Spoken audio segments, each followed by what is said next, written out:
Welcome and hello. This is a video exercise in RIMS. And in this exercise, I've named it strategic pricing. This is going to be another nonlinear problem that we solve using LP with successive iterations. I'm going to bring the model schematic up onto the screen here. A company is testing two price strategies for a product X, where P equals profit based on X units sold. What is the number of units sold X, which yields the same profit between pricing strategies A and B? So on the screen here, we have the two different pricing strategies. X is the number of units sold, and then A and B refer to the two different strategies. What we want to do here is find where on this plot P sub A equals P sub B, specifically which value of X, where X is going to be on the horizontal axis. Okay, so typically you would just solve this using your standard methods of calculus or quadratic formula. But what I want to do is show how you can actually solve problems like this using a linear programming engine and successive approximations. And hopefully that will give you a new tool in your toolbox as a way to thinking outside the box and solving problems that are much more difficult than this when it matters. So let me move that out of the way. And we have the RIMS interface open up here. I'm going to get started on building a new project. So right click, new project, general project, next. Let's name the project strategic pricing for exercise 11. And then I'm going to uncheck this checkbox right here and then paste in the project directory path. So here is the path. I'm going to just copy that to my clipboard, paste it in here and finish. So the .project file has been created.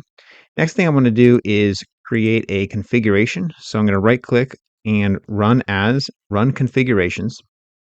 All right, what you see on the screen here is my exercise 10 configuration. And what I'm going to do is actually use the exact same information, except I just need to change a couple things.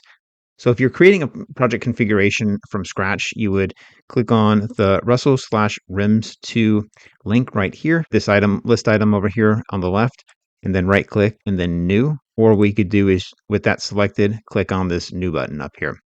But if you want to just copy an existing one, which I'm tempted to do for this exercise, I'm going to do that. So I'm just going to click on the one I want to copy and then right click and then duplicate and then boom. So it's copied now with the name parentheses 1 at the end. So now it's time for me to make some edits, which aren't too many. I'm going to rename it, of course. So it's going to be called E11 Strategic Pricing.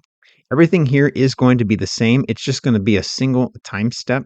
And then let's see, configuration. I should have that checked. Good, it is. This Russell plus checkbox, make sure that's checked. And then I do need to update the path, the shared file. Yeah, so instead of this, click on the common tab, which is the far right tab, then click on browse, and then click on the name of your project and OK. Okay, so click apply, and then you can click on the close button. Next, what I want to do is set up my project structure, the directory structure for the project, which is going to be right here.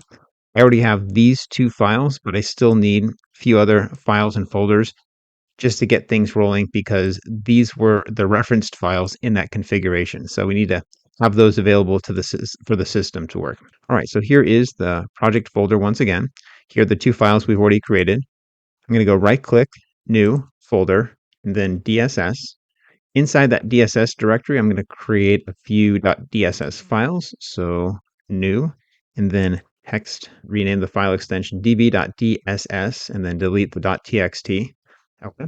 To make a copy of that, this is just a blank file. You can hold down Control and then drag, and then rename, which is F2 on Windows, I believe, and then SV. And then one more file. This one's going to be called init. Okay, let's go up a level now. We want to create a run directory, or at least that's how I'm laying out my files.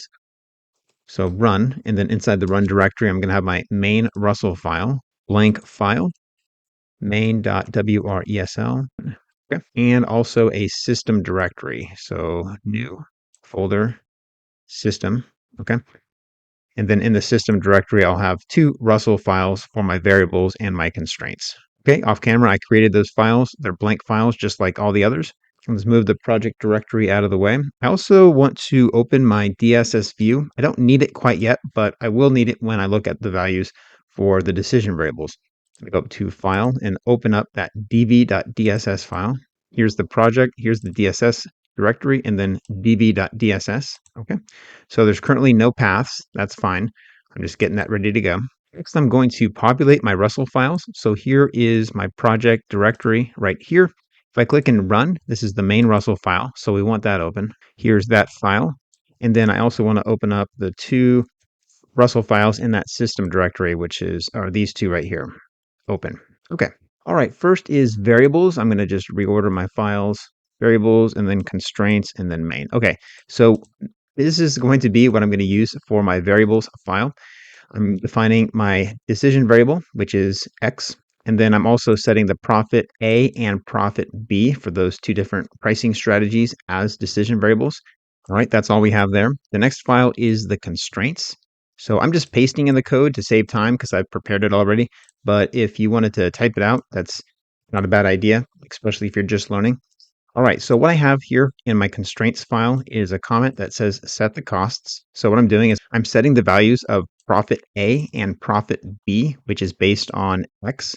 Now, this particular equation here won't work, but I wrote it out this way just for now so that it should look familiar to this equation right here. Profit A, negative 2x squared plus 80x minus 300. So that is negative 2x squared plus 80x minus 300. Same thing with profit B. Of course, it has some different coefficients, but same idea. And the reason why this won't work is because we have a nonlinear term here. We're multiplying x by itself. That's not allowed. So what we're going to do as sort of a hack to this nonlinear program is to make an initial assumption for x. Just take a guess and then run the program and see what happens, and then repeat that process with increasingly improved guesses of x until x will equal our calculated x in the results. So we're going to have an assumed x here, and then we're going to have an actual decision variable x right here and here.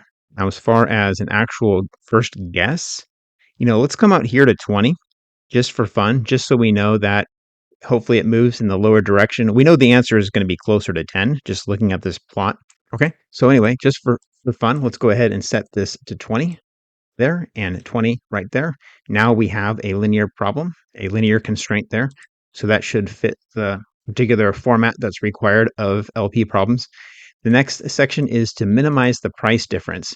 So the left-hand side is going to be set to profit A, the right-hand side is set to profit B, and if there's any deviation, it will be penalized. So we should have zero slack and surplus variable values with this particular routine. All right, the last file we need to populate is the main.russell file, and here it is. We're calling this cycle one. Our first sequence is called cycle 1. The name is base and it's ordered first. So it's just going to call these two files for variables and constraints. And we don't have any objective function per se, but there is a soft constraint which will be penalized. So we're trying to minimize the deviation between profit A and profit B without any other influence of decision variables or objectives. Okay? So that's how that works. We are ready to rock and roll. Let's go ahead and see what happens. So keep in mind what we're doing for this first iteration is we're just assuming that the value of x is going to be 20. And I'm hoping that the calculated value of x here is going to be less than 20, probably even less than 10. Okay, so over to WRIMS, and then I'm going to, let me double check I have my files here. I'm going to right click and refresh. Okay, so that's all good. I'm going to right click on the launch file now and then click on run as and let that run. Okay, so that looks like it ran.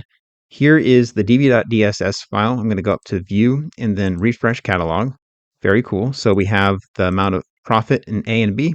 We also have X. I'm going to go ahead and just highlight all these paths and look at the data. Remember, we only have one time step here. Okay, it looks like we're off 100 between the two profit values, which is quite a bit off. The value here for X that minimizes the left-hand side and right-hand side deviation is 7.5. It's kind of small, but that's what it says right there. So what I want to do is keep track of my assumed value of X and the actual model returned calculated value of X. For this first iteration, we assumed 20, it returned 7.5. And now we have to ask ourselves, what value should we try next? We know the answer is going to be between 20 and 7.5. And we could just try 7.5, or we could try something between 20 and 7.5. But let's just try 7.5. Even though that may not be the most intelligent search, then let's just give it a try because it's simple. And yeah, so let's go ahead and do a second iteration now just manually with 7.5. So to do that, let's move this out of the way. I'm going to close this, go back to my files, and instead of 20 right here, I'm going to type in 7.5, and then right here, 7.5. Okay, I'm just going to resize that there, and then save. That should be all I need to do. I'm going to go back to RIMS now, and then right click, and let's run this one more time. Run as. That finished up, and view, and refresh catalog. Okay, so let's make sure we get our path for the value of X. That's the most important. All right, very cool. So now we have no deviation between the profit for A and B, which means the slack variables are 0 and slack and surplus. And then we have a new value for X, which is 8. So we started at 20, it gave us 7.5. We assumed 7.5, it told us to use 8. All right, so let's go ahead and update iteration 2, calculated is 8. Let's go ahead and now use 8 for our assumed X, our number of products sold, which is for iteration 3. And go back to right here, change the 7.5 to an 8. I'm going to save everything, and then back to RIMS, right click on the launch file, run as, and then let's take a look at our decision variables once again. View, refresh catalog. Okay, so I guess I could just highlight them all. Even though X is what we're looking for, 8.33 now here. So this is the number of products sold. Again, there's no deviation between profit A and profit B schedules. So I don't think that's ever going to be a problem anymore. Now it's just a matter of honing in on what is that exact X value. Let's go ahead and just do one more real quick. So 8.33, I'm going to type that in here. 8.333, that's probably enough decimal places. And then we'll see what we get here. My guess is it's going to be a little bit larger than 8.33. So let's go ahead and change this now and save. And back to RIMS. Run it one more time. And back to DSS view. Refresh.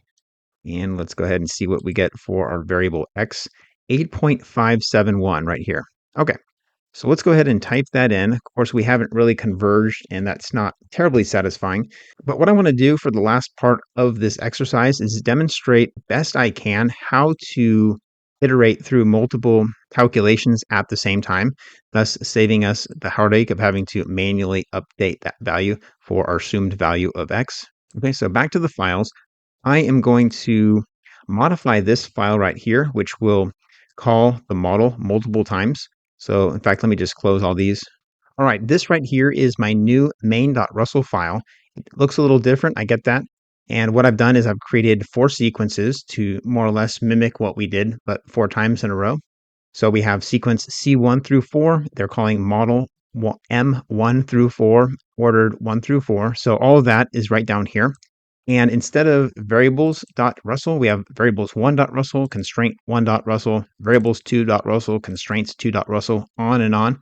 The reason I'm doing that is because I want to preserve the X values at each iteration. I don't want to continue overwriting the value of X. That way I can trace what it is over time with each iteration.